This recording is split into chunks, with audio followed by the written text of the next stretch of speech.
Howard Stern was on his radio show the other day, and he was bullshitting with Robin, and he made a comment that made some headlines. So let's go ahead and throw that up there. I want to show you guys. Howard Stern floats 2024 bid against Trump. Quote, "There's no way I'd lose." Whoa. So, just some of the other stuff he said I'll give you guys here. "I'm absolutely out of my fucking mind about how this country is being run and what's going on. I would just sit there and play that fucking clip of him trying to fix the election over and over again." So this is him describing what his strategy would be. Then he says, this I find really interesting. He says, "It's my civic duty and I'd beat his ass." So he calls running against Trump his civic duty. And again, he says he beat his ass. So is Howard Stern serious about it? I don't know. Your guess is as good as mine. The reason I'm talking about this, though, is because I don't know how many of you guys are old enough to remember this, but this is the same thing that Trump did for years and years and years. I think he started in the 1990s floating the idea of running for president. And he teased it and didn't do it and teased it and didn't do it. And then I think there was one time he was involved with a third-party effort called the Reform Party, him and Jesse Ventura, among some others. And again, he dipped his toe in the water, but ultimately he would say, nah, I'm not going to do it. And so when he was teasing it in like 2014, 2015, I was wrong because I looked at that and I said, what's going to make this any different than all throughout the 1990s and all throughout the early 2000s? Trump is not running. He's not going to run. There's no way. He's just messing around. And I was wrong. Not only did he run, but he clearly won. So with Howard Stern, look, the whole point is for me to say, maybe he will.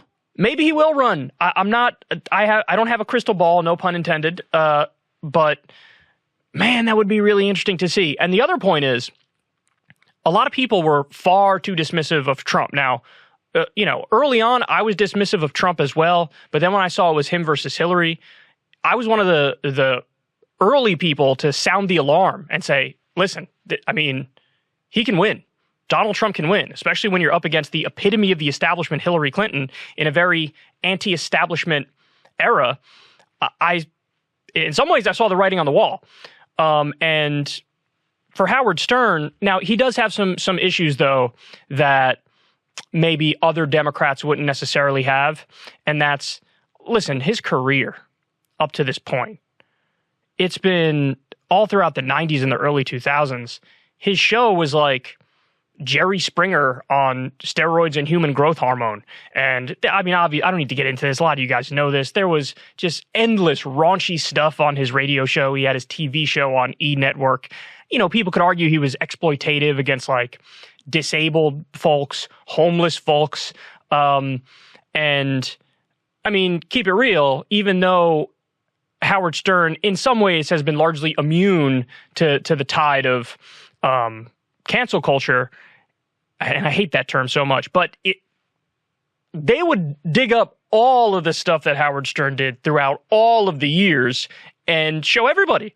And, when you're running in a Democratic primary, that is seemingly the area where it would hurt you the most. Honestly, on the Republican side, I think the more quote-unquote canceled you are, the more of a benefit it is, because they love the idea of somebody who stands up whenever they're faced with an issue like that, and they basically put their two middle fingers up and they say, don't care, I'm right, piss off. Maybe that's respected to a certain degree on the left, but for a certain portion of the left, a certain segment of the left, no, I think canceling sometimes does sort of give you the scarlet letter, and then you might be screwed. So would Howard Stern have a chance? It'd be a tough road, but he might, because that's the other thing is like, well, who would his opponent be, or his opponents be? What are we talking about? Kamala Harris and Mayor Pete and Beto O'Rourke? They can't win anything. They wouldn't be able to win something for classroom president. They have the charisma of oatmeal. It's like watching paint dry, listening to any of them talk, and they clearly don't have good political instincts, and then they'd listen to their staffers too much. So never say never. It's possible somebody like Howard Stern runs. It's possible he wins. But obviously, these are all, we're reading the tea leaves here. We're doing horse race politics bullshit, which is not something that I usually like to do. But I couldn't help myself because I was so intrigued by the idea of like these two celebrity curiosities from the 90s running against each other, and that this is what our politics has become. And by the way, like, where do you think it's going to be in like 30 more years if this is where we are now? I mean, we're seriously going to be talking about Secretary of State Carrot Top or some shit. You're going to have like Tommy Lee Jones as defense secretary. You never know, but also it's not like the people who are running everything now are doing necessarily a great job. In fact, they're colossally corrupt. So maybe a freak show would be an upgrade because at least it'd be more entertaining. So Howard Stern versus Donald Trump. I have no idea if Howard Stern really wants to run. I have no idea what his chances would be if he were to run, but this would be like a dystopian novel come to life. And final point is, don't you dare underestimate Trump again, because even though in 2020 with Trump losing to Biden, who was a half zombie and he's half dead and he doesn't really know where he is, and it was just like an anti-Trump backlash wave. He's got people who support him massively, but also people who hate him massively. So he's got, an amazing upside and an amazing downside, politically speaking. But, sorry, my crutch fell because I'm crippled as fuck. Anyway, so I don't know who would stand a chance in a Democratic backlash year, because the fact of the matter is, if Trump runs, he's basically a shoo-in. If Trump doesn't run, then you're talking about DeSantis or Pence. But if Trump does win, he's got like 50% support in the Republican Party, and everybody else fights over that remaining 50%. So I don't know who would be able to take him on. I really don't. I mean, honestly, the best hope for the Democrats at this point would not be any of the known characters. It would honestly be sort of like an Obama-type situation where Obama seemingly came out of nowhere, and then he captured the imagination of the country, and he ended up winning. You would need somebody like Warnock, for example.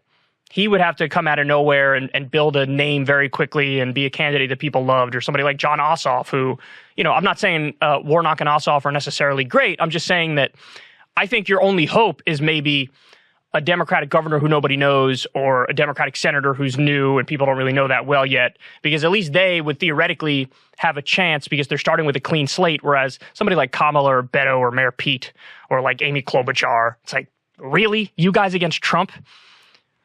I don't think that would go well for the Democrats. So anyway, there you have it. Howard Stern versus Donald Trump is the thing of nightmares. It's a thing of dream world, and it's a thing that could potentially maybe happen, although Howard Stern has also said previously within the past, year or so, that he thinks you need somebody who's more young and somebody who's more energetic, and that this is heavy lifting, and why would Trump do this? He already had such a great life. So he's indicated in other ways that, politics shouldn't be for somebody that's in Trump's lane, in this, celebrity lane, and he would be in that same lane. So there's contradictory stuff, but I think he likes the attention that he's been getting recently over going hard on vaccine issues. Howard Stern has been very pro-vaccine and very pro-mandate and very aggressive about that, and he's gotten positive headlines. So maybe his head is getting gassed up a little bit even more, and he might think, hey, I might throw my hat in the ring, but that could go in a number of different ways.